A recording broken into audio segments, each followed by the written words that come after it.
Second here. And Brandon, thank you so much. You can hear me, Brandon? Oh, I hope you can. Let's see. Yeah, we hear you. Good, wonderful. Good, good, good. Let me just share my screen with you guys and say thank you so very much for coming tonight. Here's my share my content and share my desktop. Here we go. Hey, guys, it is great to be with you tonight. Tony Pellegrini here, and I am just tickled to be able to be here. It's been fun working with you and learning alongside you these last 12 weeks. Um, just kind of wrapping things up tonight. I want to encourage you. I did want to ask, and I apologize, I'm putting you on the spot, Brandon and Carol. Registration for summer, have you heard any more on that? Can you speak to that at all, or do they just have to go to the UEN website? I was with Justin this week. We sat down for a meeting for something differently, and the new website on the goal to sign me up is no more functioning, so it's now everything through Canvas. You sign up in Canvas, and I believe April 1st, all the new courses will be listed. Wonderful. Thank you so very much. Just one I spoke with Justin Brooksby at UEN as well this week, and I will not be teaching this section. Brandon and Carol will be, but Jared Cavilli from UEN will be teaching this section come the summer. I'm crossing my fingers and hoping to come back in the fall, but this summer it's not in the cards. So please get out to open up in Canvas and see if you can get registered after the 1st of April, and that's not an April Fool's joke. So let me go and through the components that we've got this week to go through and catch up and keep up on. You're in your weekly seminar now with WebEx. We do have a couple of weekly activities with our response journals. Give me just a second to just go into, this is our Canvas class that you should be looking at, and everything is grayed out except for this last week. The course is going to be complete.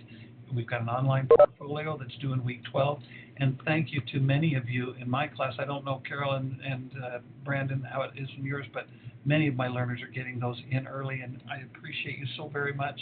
That really helps to be able to get those in and to get those completed. There will be a discussion as well this week, teaching with learning and technology and special ed instruction, and I'd encourage you to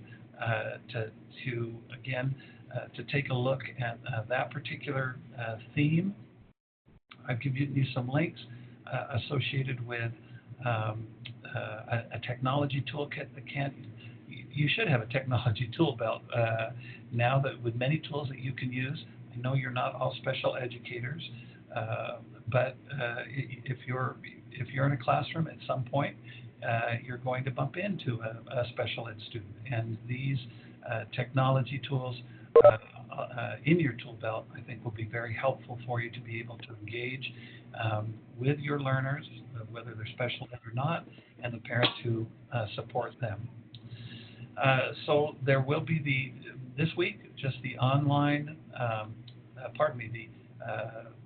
the online portfolio, get that completed and uploaded into Canvas, as well as our week 12 teaching and learning with technology. And then we are going to go through and do these element presentations, but I did want to make sure that you saw as well the course credit request. We would love to have you, if you want credit for this class. You need to, this is the course credit request, and this course credit form right here needs to be filled out and turned into this address here in the upper right hand corner by the 10th of April. They may accept it later, but I talked with the people in the K-12 program this morning, and they said it would really be beneficial if you could get this turned in within the week, so that there's not they don't lose things in the process. So please make sure that you get that filled out. If you have questions or concerns about filling this out or how to fill this out, please reach out to your individual instructor. But We're going to get grades turned in the next week on the 4th, and so please catch up and keep up with the work that you have maybe been behind on. Get that in just as soon as you possibly can. Tony, can I please. jump in here for just a second? I'd love to have you jump in, Carol. Go right ahead. Okay, so for the Davis section, all the people from Davis School District, if you have completed, if you were a part of the Leading Educator Academy, then you will need to send your SUU form to me, and then I send all of them together because we're paying for your credits through our DTL grant. So if you have completed Leading Educator Academy in Davis District, then make sure you send them to me. Okay? I'll send an email to you, but just wanted to say that.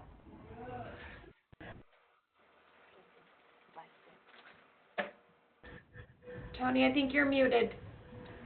I am sorry. I am now hopefully unmuted. Carol, thank you for your leadership and help and suggestion with that. What I wanted to do was take a moment here and let me share my screen again with you. Give me just a second. And go through the elements. We just have 3 here at the very end of this last week. We've got demonstrating value and respect for our low expectancy students. Heather Guffey and LaRue House. Heather or Lou Ray, are you here today? Or should I just go ahead and play this? Do you want to say anything associated with that? Let me unplug my headphones here and then play that and share that. Give me just a second. I'll turn up my volume so you can hear. All right, so this is element 39, Carol, demonstrating values and respect for low expectancy students, presented by Heather Guffey and Lorraine House. So what is element 39? The teacher uses the same positive tone with low expectancy students as with the high expectancy students. For the first part of this is using nonverbal indicators of respect and value. Teachers should make a planned effort to use eye contact. So making sure that when teaching, you are or talking to the students, you're looking them in the eye, showing them that you're truly listening to their concerns or their answers. The next one is the warm facial expressions. We need to make sure that as teachers, we have the loving acceptancy of on our face, not only with our words, but with our face, so that we're showing them how much we appreciate them, their answers, we care for them, because these kids probably are coming from homes where that is not expressed. The next one, teachers should make a planned effort to use proximity, which is AKA personal space. We need to be respectful of their personal space. I know that some students, their home life can cause them to have issues with their personal space, so we need to respect that, and that way they can feel comfortable within the classroom. The next one that we need to use effort is appropriate physical contact. You can give them high fives, fist bumps, handshakes, side hugs, things that are appropriate with students. Elementary, I would say, are a little bit easier to give them a hug, but when you get older, that's a little difficult. So you need to make sure appropriate physical contact for whatever age you are working with. And these just give the kids just a little boost. Every morning I greet my kids with high fives or fist bumps, and it just lets them know that I know that they're there for that day. And the next one is for nonverbal is playful banter. One thing I was thinking about is inside classroom jokes. One that I have within our classroom, I started the first spelling test was using the word diamond, and that by the end of the year, my students had to get me a diamond bracelet. And I've been able to use spelling tests and every word, apply that to the diamond bracelet, and the kids are going, oh my gosh, enough, and they just start laughing about it. But it's funny because at Christmas time and my birthday and teacher appreciation, I end up getting diamond bracelets, and they're cute things. They're not real diamond bracelets. They're bracelets made from beads or wooden beads, plastic beads. It just a whole creative comes about with it. So inside classroom jokes are really great. And to make sure that you're doing that with all the students. It's really important to make sure that all students are feeling that way. And she's still pretty young to be sleeping, I guess, too much, but is she trying to work on her sleeping or no? Yep. Okay, hold on one second here. All right, sorry there. Okay, and the next thing, so teachers need to take care just to self-reflect to their own communication of respect and value, purposely showing these equally for both low and high expectancy students. So just make sure that you are being equal among all students. Okay, next is using verbal indicators of respect and value. So that means using technology to send emails or to talk to and interact with students. You can also talk with them and let them know that they are respected and valued. So some of the digital communication tools with students, you can send positive email messages to low expectancy students. And you can also take photos of students and email the photo to them with encouraging captions. And they love to see pictures of themselves. And so by sending them pictures that you have and adding some extra words to it, helps students feel more value in your classroom. When you share hyperlinks to websites or images or sound files or video files that you know certain students might be interested in, that also shows respect and value. So I've got some pictures of, kids love to play with slime. A lot of kids in my classroom, they love the Harry Potter series and they talk about it all the time. So when I share certain things that has to do with Harry Potter with them through email or some other way, they get really excited and love to share things back. And then I also included a sports picture because most kids have some kind of sport or some activity they like to do. So including that in your emails or communications with the students will also help them feel valued and respected. By sending emails to parents, you can also help a student feel valued and respected, especially when you communicate how they are a member of your classroom and how they contribute to the classroom and to the other students, and letting parents knowing that, and then parents can then talk to the students. That helps the student feel better about themselves. Being positive by using positive emoticons or images also demonstrate respect and value for students. So when you send these emails or send some other kind of communication with them, make sure it's positive. And if you add an emoticon, kids love those and they love to see the different kinds you can find, along with any other great pictures and anything else you can do that is positive to them. And that is the end of our presentation. Thank you. That is wonderful. Let me come back here for just a second. Let me stop sharing for just let me close that. And let me stop sharing for just a moment because I have to just share a couple things here. First, that I really loved with that presentation, via distance, even though we're not geographically close, it makes for some good opportunities to say thank you and appreciation. So I am giving you all a big group hug. Thank you so very much for your participation and engagement. You don't have to hug me back, but you can do those things even virtually or digitally. Another that I'd like to share with you is they talked about emails and photos. I'd encourage you to, on your phone, and I'm an Android user, but on my phone, I think it's on Mac or iPhones as well, is a video texting tool called Glide. And I use that with my learners all the time. Give me just a second. I can turn up. And I know you're going to be coming and visiting. So this is for a little student that was coming today to visit, and I wanted to show her where my room was. I sent it to her text. And so, as you're working with your parents or students, if something great is happening with your student, take a little video text to that. Show that parent. When I was a principal down at Three Falls Elementary in Hurricane, many of our parents lived in St. George, a half an hour away. And we had the opportunity to, that was a long time before video texting, but if I had it today, those would be things that I would be using to keep parents engaged and connected with our learners. Okay, let me share again. Give me just a moment here. There's the tool. And let me share and come back and just ask real quickly here. Tigner and Newkirk, are you here today?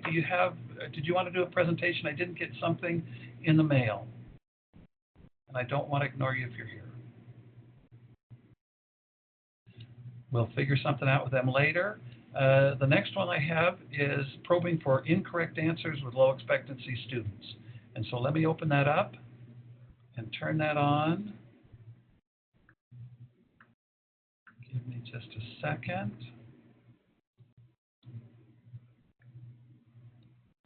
And let me hit play here.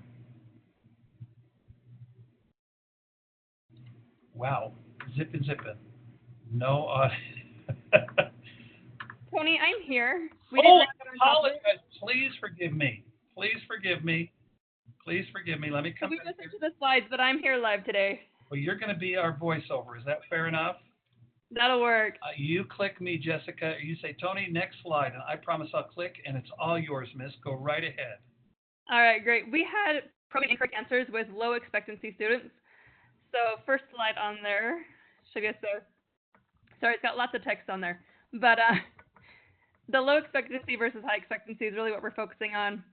And there's just a quote in there that teachers tend to evaluate and develop expectations for individuals very quickly. That's what people do. We think we know what we're talking about and we roll with it. And we often have to go back and revise ourselves on what we're talking about. So we have to recognize that we do that, and we have to figure out what we're going to do about it. I was even thinking today with some of my kids in my class with my third graders, I thought, wait a minute, I need to go back. I've had these kids all year, but I still don't know them to the point that I can just make those judgments. So next slide on there. If I could just get my finger over there. There we go. So the big focus is on answer revision. Our low expectancy students especially are going to need that second chance and that third chance and that fourth chance until they can get there. My district is very much at the point of the mastery grading. So they don't just get one chance and they're done. We give them another and we give them another, and then we pull them with us and we walk them through and all that. Having technology in that really helps to enhance that, because they can have so many chances and we can give it to them in so many different ways that we can have it through, okay, it didn't work in typing it. Maybe that's the typing skill that's the problem. Let's give you another chance, maybe with video. Let's try it with a picture. Let's try it with this. Give them a different way to have it go through so they can say, wait, I know what I'm talking about, but I can't show it that way. Next slide. One great way to do this is with Poll Everywhere. I think we've even used it on this class before. But they can answer a question there, and it could be anonymous, especially for our low expectancy kids. And then we can go in and say, all right, either the whole class is struggling or there's a few, and then having that anonymous wall helps them to maybe put that wrong answer out there and then realize that they can revise it later without having that attached to them immediately. Next slide. Just put some ideas on there where it says you can and will be successful. To judge a person by their weakest attribute is like judging the power of the ocean by one wave. You never know what the ocean's going to do. It could be a really calm time. It could be a horrible hurricane time, but neither one of that is exactly what the ocean is. So using email and other messaging capabilities, kind of like what Tony was just saying, we have so many ways to access our kids these days. Even my third graders in my district have an email account. So I haven't learned how to use it yet, but I know that's a tool that I can use. With third graders, it's their first technology introduction, so it's a little much to do it all, but especially our high schoolers, even our middle schoolers, they know how to use the phones, they know how to use the social media, they know how to use all of that, and we can give them all those chances in a more private time where we can say, I know you're struggling, and I'm not going to put it in front of the class, but we're going to get through it anyway. Next slide. Think or Share is a great way where they can tune into someone next to them that maybe they trust, especially if you paired them up systematically where I know these two kids are going to work well together and this one's going to pull that one up.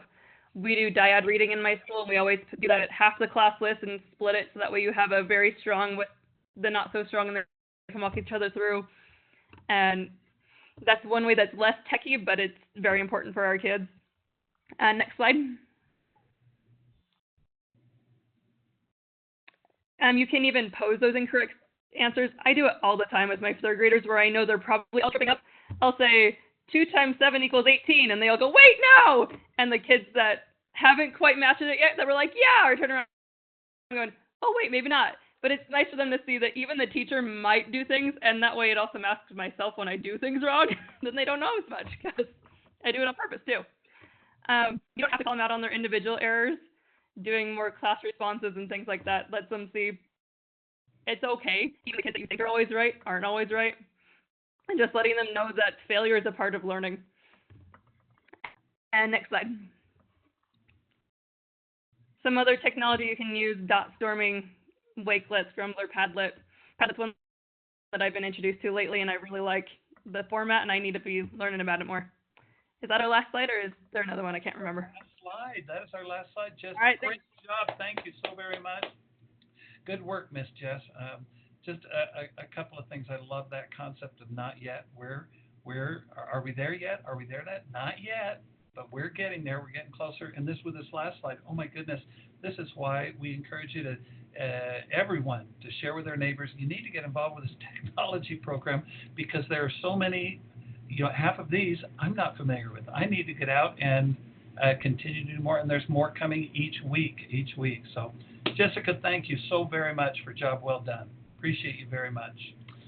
Let me stop sharing that. I believe, now disagree with me if there's someone out. Oh, I don't want to leave the meeting. Give me just a second. I believe there are that is kind of where we are as far as presentations. Have I left anyone out? Is there any others out there that would like to speak up and say, Tony, you ignored me? Hearing none, I just want to turn a couple minutes over or just a moment or two over to Carol or Brandon. Any last minute things that I've forgotten that you need to share and get out there? Please, anything at all that you'd like to share?